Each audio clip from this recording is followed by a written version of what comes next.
partir de agora, trazendo vários conteúdos, várias atividades. Vamos fazer parte aí, estou fazendo parte do projeto Trilhando a Longevidade Ativa, financiado pelo Conselho Municipal do Direito do Idoso, através da Destinação Solidária Ambev, executado aqui pelo Lar de Fátima. Bom, hoje o primeiro conteúdo que eu trago aqui para vocês é sobre o autocuidado nesse calor excessivo que estamos passando aqui em São José do Rio Preto e região. Vocês podem, acredito que já tenham percebido aí esse calor alto, altas temperaturas, baixa umidade.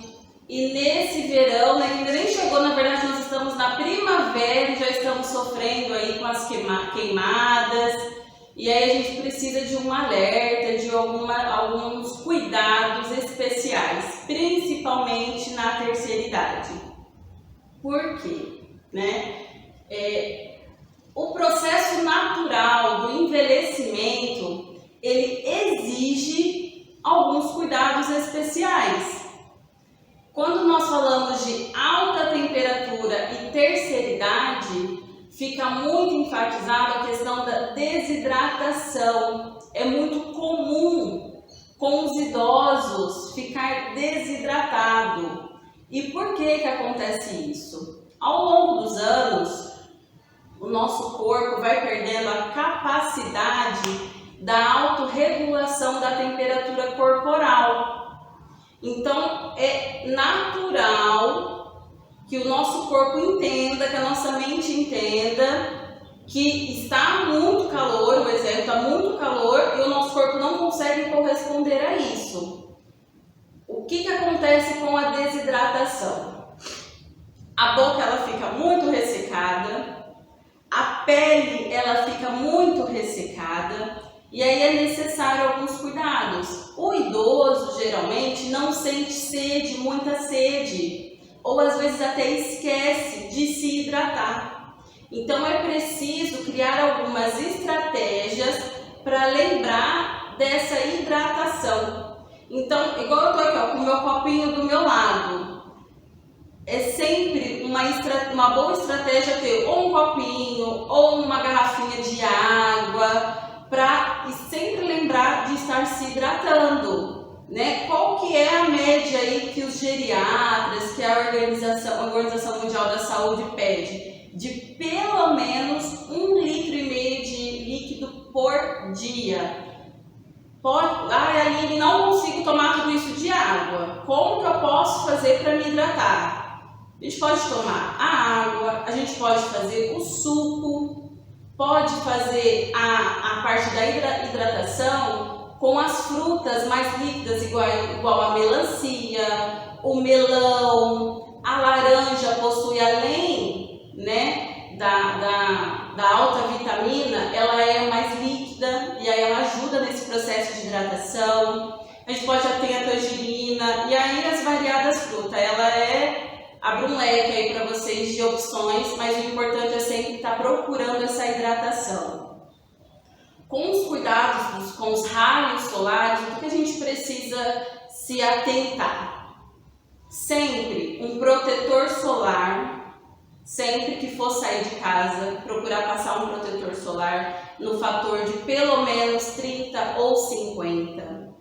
Procurar ter adereços, um chapeuzinho, um bonezinho. Hoje tem aquelas luvinhas que protegem, da radiação. E sempre que precisar, agora nós estamos passando por um Covid, a quarentena, mas nem todo mundo consegue alguém para ir fazer a compra do mercado ou pagar uma continha na lotérica. Então, se você está tendo que sair de casa para fazer isso, sempre prioriza o período da manhã. Porque é a radiação boa, é a nossa vitamina D que a gente precisa tomar. Então, eu preciso sair de casa. Sempre faça uma organização para você sair no período da manhã. O solzinho até as 9 horas da manhã é o nosso sol, o sol saudável que a gente fala, que a gente precisa tomar esse solzinho para adquirir a vitamina D. E aí a gente ajuda a não passar mal, a ter tontura, a ficar irritado por conta do calor, né? Então a gente faz os nossos compromissos, a gente arca com as nossas responsabilidades e ainda a gente toma a nossa vitamina D. Não consegui sair de manhã ou eu não gosto de acordar cedo, à tarde tem algum horário bom para tomar esse sol? Tem. Após as 16 horas é o recomendado também para tomar essa vitamina D e com a baixa probabilidade de você sair e passar mal, de sentir algum mal-estar. Então são sempre também quando precisa sair, que é uma dica legal, procurar ter roupas leves. O idoso às vezes fica com medo de pegar algum resfriado, de ficar doente com uma frequência mais fácil, de ficar mais vulnerável. Então, ele tende a colocar mais roupa, uma calça, uma blusa com tecido mais quente. Não, né? Vamos colocar uma roupa leve, uma roupa clara, para que não fique pesado, para que não fique transpirando, porque o que acontece? Quando perde essa autorregulação da temperatura, o corpo não entende que a gente não consegue ingerir o mesmo líquido e transpira, então é uma soma que não vai fechar e aí é onde vocês podem vir passar mal. Então tenham todos esses cuidados, principalmente com a hidratação de vocês, certo? Outra questão que vale a pena a gente conversar aqui é sobre o choque térmico. O que é isso, né? Não sei se a maioria tem um ar-condicionado dentro de casa. O que acontece? Eu saio, fico exposto ao sol forte e quando eu chego, tá um freezer dentro de casa, ou vice-versa. Às vezes vai num banco, que é um ar-condicionado forte. Evitam esses choques térmicos com essa alta temperatura que nós estamos enfrentando, tá? Questão de hidratação da pele. A nossa pele vai, conforme o processo natural da vida, vai ficando mais fina. Então exige um autocuidado. Tenha preferência de cremes, um olhinho para fazer essa hidratação, para não formar as famosas escaras, né? Que fala que são aquelas cicatrizes da pele. O que mais que eu posso trazer para vocês? Além desse cuidado com a exposição do sol, da hidratação, dos horários bons para vitamina D. Outro ponto importante para a gente colocar nesse contexto é sobre a alimentação, né? Procurar se alimentar com vegetais, alimentos leves, não comer coisas pesadas, né? Por que, Aline, que eu não posso comer uma feijoada na hora do meu almoço e ficar exposto ao sol por causa da questão da digestão? Nesse calor, a preferência sempre vai ser por coisas mais leves, frias, geladas, sempre ter uma saladinha aí na hora do almoço.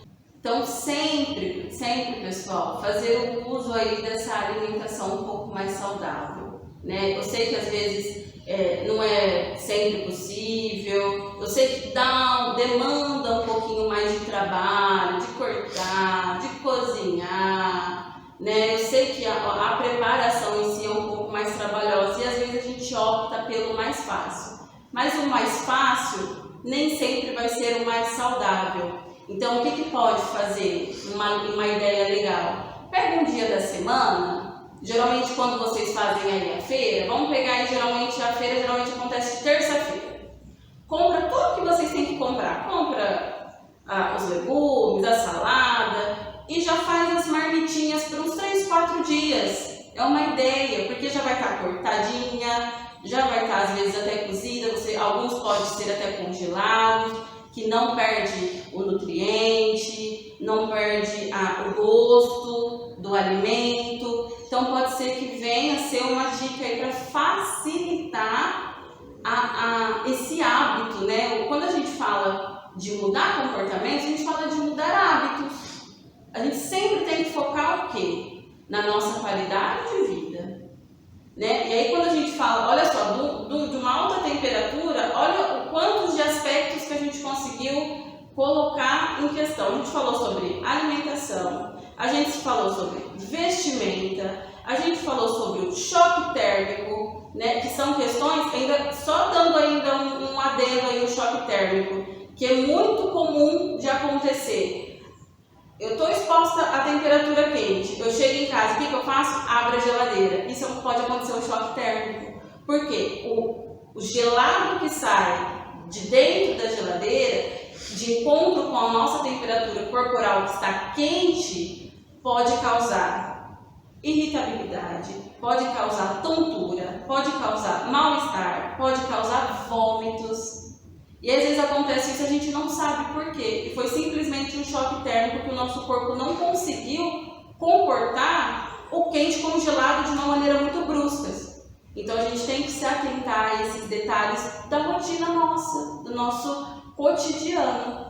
Né? É muito importante a gente ter esse alerta, esse ponto de atenção, né? Principalmente para a nossa região, que é típico, né, de ser muito quente. Ainda para ajudar nesse período que nós estamos vivendo, tem as queimadas que ajudam com a umidade de ar, que dificulta a nossa respiração, né? Outra dica muito legal para essa baixa umidade, para quem não tem aquele umidificadorzinho de ar em casa, coloca uma baciazinha com água, né? Não tem um ar-condicionado, não tem problema, pode ser no ventilador mesmo. Pega o ventilador, coloca próximo do ventilador uma baciazinha com água, próximo da cama, um paninho molhado, ou um paninho, fazer compressinha com um paninho úmido, geladinho, nos pulsos, ajuda também a controlar a temperatura corporal para deixar mais fresco, né, a nossa temperatura para lidar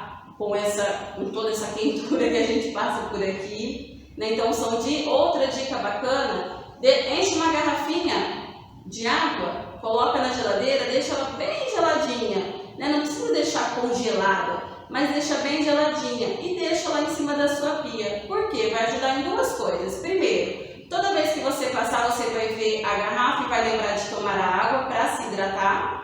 E segundo, vai evitar a questão do choque térmico, de toda vez eu ir lá e abrir a geladeira. Já vai ter lá uma água fresquinha, gostosa, te esperando para você se hidratar. Então não perca tempo, né, em ficar em preguiça, às vezes dá uma preguiça mesmo, né? Mas a gente tem que lembrar do quê? Vamos envelhecer com qualidade de vida, sempre. Esse tem que ser o nosso lema, certo? Então fica a minha dica aí, coloca um hashtag Fica a Dica aqui do ladinho. Então sempre com a nossa ou garrafinha ou um copinho de água, sempre com o nosso protetor solar num lugar fácil para a gente visualizar e lembrar de sempre passar antes de ficar exposto ao sol e evitar de todos os jeitos exposição ao sol no período de tarde, depois das 10 até as 4, que não é saudável para ninguém, principalmente para a terceira idade.